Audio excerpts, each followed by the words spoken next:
Everybody likes chicken, right? I know Jamaicans love some KFC. But earlier this year, we had a chicken shortage due to the pandemic. How is the industry recovering, and will we have enough chicken for Christmas? I'm Kalilah Reynolds, and it's time for another episode of Money Mondays JA, brought to you by Proven Wealth.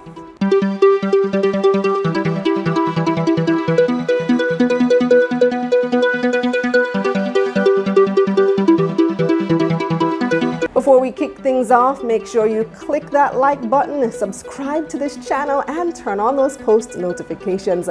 Also subscribe to our newsletter by clicking the link up here or in the description box below. Now it's time for the chorus we've all been hearing. Due to the impact of the COVID-19 pandemic, many businesses have reported losses and are trying hard to stay afloat. You've heard that before, right? However, Jamaica Broilers Group recently released their interim report for Q1, which ended on August 1. So that's May, June, July, the height of the lockdown here in Jamaica.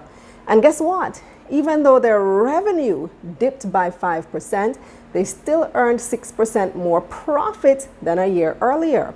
Now, how exactly did they pull that off during a pandemic and with tourism locked down, so no sales to hotels, many restaurants closed, etc.? Well, President and CEO of Jamaica Broilers Group, Christopher Levy, was a guest on the last Mayberry Investor Forum, and he revealed quite a bit about their strategy.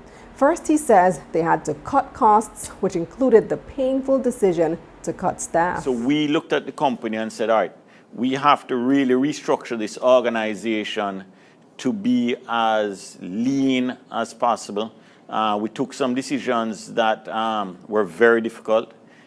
We parted company with a lot of really talented and great people. And we had to just realign the organization in terms of, like I mentioned earlier, the decision-making processes. I think the results that you see coming out in the first quarter are good, considering all that was going on at the time. I'll tell you, I feel that there is more on the table that we can do, without a doubt, and I think some of that you'll see as the year unpacks, Levy added that they also maintained a flexible supply chain with staff and contractors, and the company even got creative in responding to this new reality by just selling straight out of their trucks like a mobile chicken shop. Now, let me tell you, COVID has brought out the entrepreneur in a lot of people. How many entrepreneurs have gotten started by selling items out of the trunk of their cars, right? Who would have thunk that a big company like Jamaica Broilers would be resorting to the same sort of thing, taking a page out of that book? Now, we know that the shutdown of tourism hit Jamaica Broilers very hard. Tourists eat a lot of jerk chicken, man. And even outside the tourism sector, many restaurants that also cater to locals had to close. The fast food industry took a big hit too because of the curfew hours. So Levy says that the rebound of tourism is essential to both their and the country's economic recovery. The last quarter of last financial year was a very difficult time. We just saw the collapse of demand in such a short time frame that there is no way we could respond quick enough. And I think what we've seen, again, coming back to the first quarter, is a real rebalancing of demand. You're getting your supermarket segment is up strong, your wholesaler segment is up strong, and that's picking up a lot of the slack in terms of your tourism demand, So I'm excited because if we get 60-70% tourism through the next several months, that's only upside for us, and we're excited for that. He's also calling for the curfew hours to be extended from 8 to 9 p.m. to allow for dinner traffic. What we've seen, again, a broader answer. What we've seen, gentlemen, is that the fast food restaurants, caterers, cook shops, those sort of things have been very, very negatively impacted by the restriction, the economic restricted hours, the curfew. We have actually done the math that we can say if the curfew moves from 8 to 9, what our demand curve would change by 1 hour. And the resulting economic activity, usually you see about a 2-week lag, but it's very direct to the hours of the economic activity, So the answer, short answer, is yes. That segment has gotten hammered. Now, you may have heard about a local chicken shortage because of this whole situation. Chicken farmers were left with all this chicken that they couldn't sell. In fact, I even saw an article about one egg farmer who slaughtered 12,000 layer chickens to cut his losses. But the good news is that according to Levy, local farmers are getting back into the game now, and we should be good for Christmas. Thank goodness, because I love my Christmas dinner. Now, where does Jamaica Broilers see growth opportunities in this current market? Well, Levy says that they're looking to the north, the United States of America. A year ago, they acquired a U.S. poultry company, Gentry's Poultry in South Carolina. They have 500 employees there, and he says they've almost doubled their U.S. production in the past year. According to Levy, the United States accounts for 30% of their profit.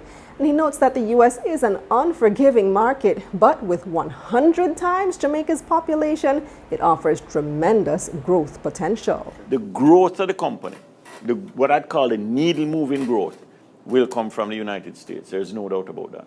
Now, before we go, let's take a quick look at some more of their numbers. Profit for the quarter ended August 1 with about 41 cents per share. That's up from 36 cents a year ago. The stock continues to trade in the $25 range, which is slightly higher than the one-year low of $21, but still far off from the one-year high at $41 in January.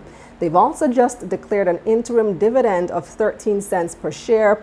This will be paid on Thursday, October 29 to shareholders on record as at October 8, and the ex-dividend date is October 7. And that simply means that you have to buy the stock before October 7 in order to benefit from the dividend. Remember, there's a lag time for your order to be processed. So if you have confidence in the chicken industry's ability to rebound, as well as the growth strategy outlined by Levy, then this could be a good stock to add to your portfolio. And with the price at just $25, it could be considered a good buying opportunity. On the other hand, one of the risks is that this pandemic lasts much longer than expected. People are unable to afford chicken on a retail level, or they cut back on how much they eat, and tourism takes a longer time than expected to recover. So it all depends on your time frame for returns as well. This could be a more medium to long-term play. But I'm not a licensed financial advisor. Consult your advisor, and if you don't have one yet, just give the folks at Proven Wealth a ring and they'll be happy to hook you up. Click the link in the description box below. You can also click the other links below where I explain what stocks are and how they can build your investment portfolio. Well, that's it for today's episode of Money Mondays, JA. Now here's what's coming up on Taking Stock. Manufacturing and distribution company Seprod has inked a distribution deal with 2 South American countries and is looking to finalize negotiations for distribution arrangements in at least 3 other Latin American countries. We'll discuss with CEO Richard Pandohi. And later, the analysts weigh in on the latest market developments. Wigton's financial results are out. NCB is seeking to raise $250 million and Nike's online business is booming. We'll discuss. Before we go, make sure to click that like button, subscribe to this channel, and turn on those post notifications. Also subscribe to our newsletter by clicking the link in the description box below. I'm Kalilah Reynolds. Stay safe.